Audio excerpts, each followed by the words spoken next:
Mr. Prime Minister, dear Mark, ladies and gentlemen, in your graces and capacities, Mr. Prime Minister, thank you for being in Paris today, and allow me to welcome you and tell you how pleased we are to have you. First, because this is your first visit, and you have chosen France for this first visit abroad. It's an immense honor, and it also shows the importance of all the challenges we share, and allow me, on a more personal note, to wish you a very happy birthday, a day late but nonetheless. You forcefully recalled this last Friday when you took office. France, through its culture, its art of living, its language, constitutes an irreducible part of Canadian identity, just like the First Peoples and the British heritage. And we are proud of it. We are proud of this shared history. We are proud to have at our side an ally in all our struggles, a nation determined to defend a more just world, and a people driven by a humanist ideal.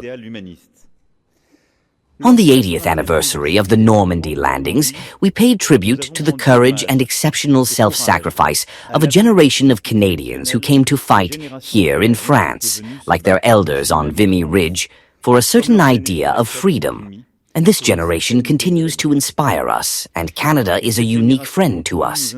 Thus, since Russia's war of aggression against Ukraine, your country has stood unwaveringly alongside Europe, France, and the Ukrainian people.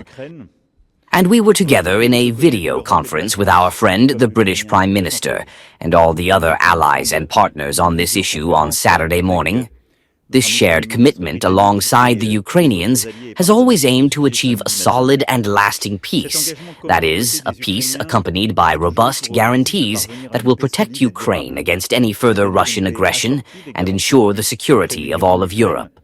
Canada and France are peace powers, reliable allies who will take part together in this effort.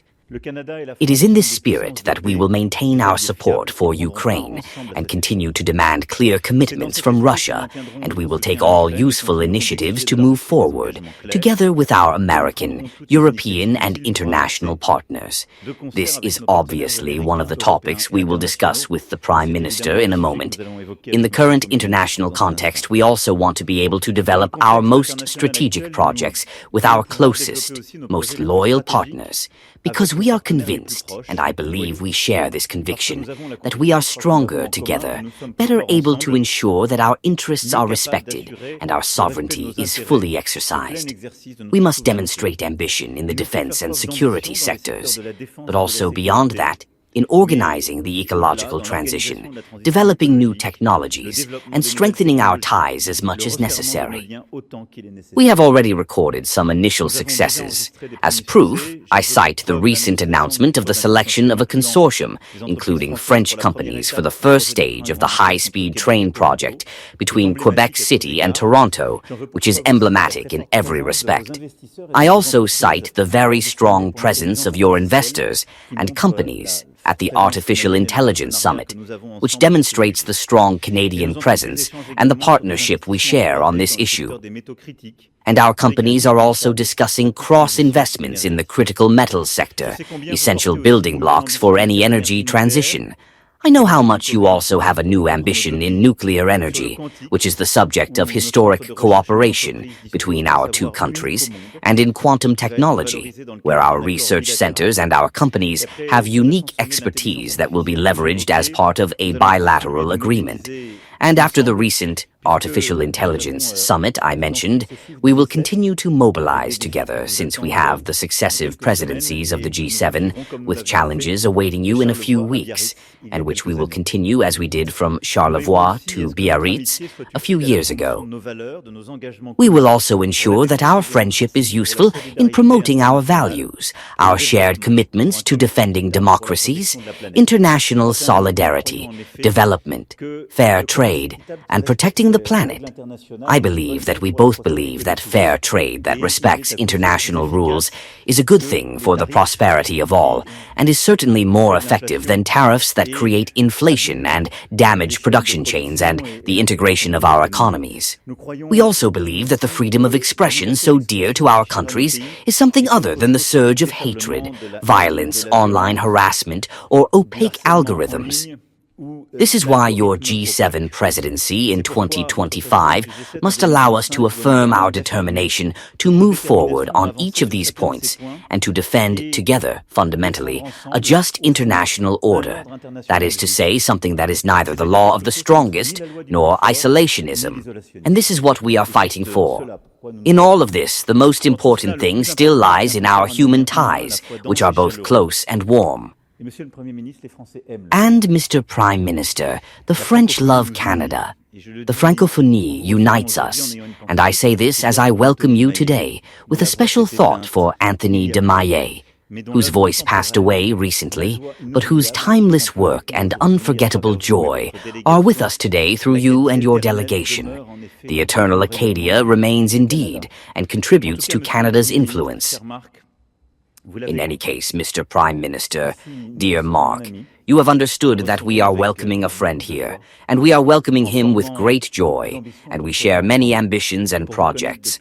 And having known you for many years, I also know that we are welcoming a man here who loves his country, is committed to serving its interests, and believes that one can serve the interests of one's country by being a good comrade on the international stage and by building effective and respectful partnerships. This is also the spirit that inspires us. Welcome. Thank you. Thank you very much, Mr. President. And I can start by saying this. Canadians love France, and that's why I'm here for my first official visit as Prime Minister. Thank you for having me. This visit is a symbol of our history, our shared history, but above all, a promising symbol of the future. I witnessed the story of the past and the future in a striking way while visiting Notre Dame this morning. I just visited it. France saved us from the flames for the great happiness of humanity. Well done, Mr. President. Mr. President, I apologize.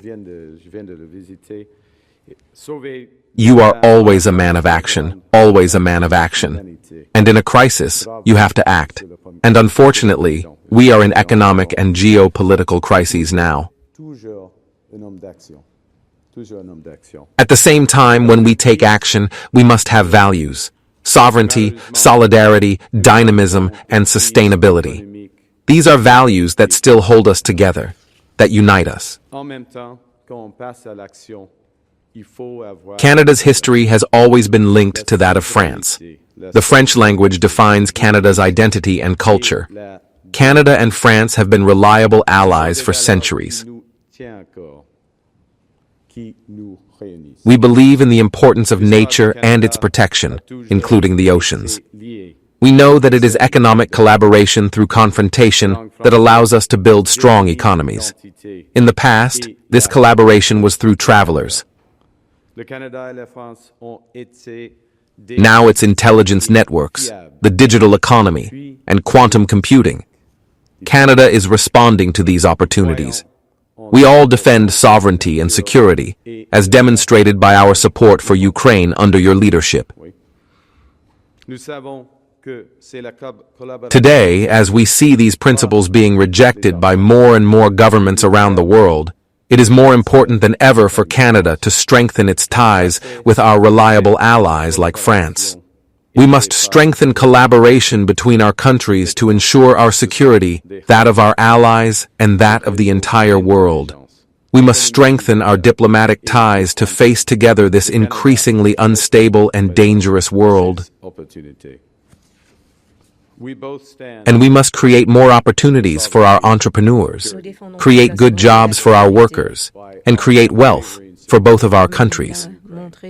With you, Mr. President, I want to ensure that France and all of Europe work enthusiastically with Canada, the most European of non-European countries, determined, like you, to maintain the most positive relations possible with the United States of America. Canada is a reliable, stable, and trustworthy partner for France, including in the context of these geopolitical and economic crises. Together, we will be even stronger. Mr. President, thank you for inviting me.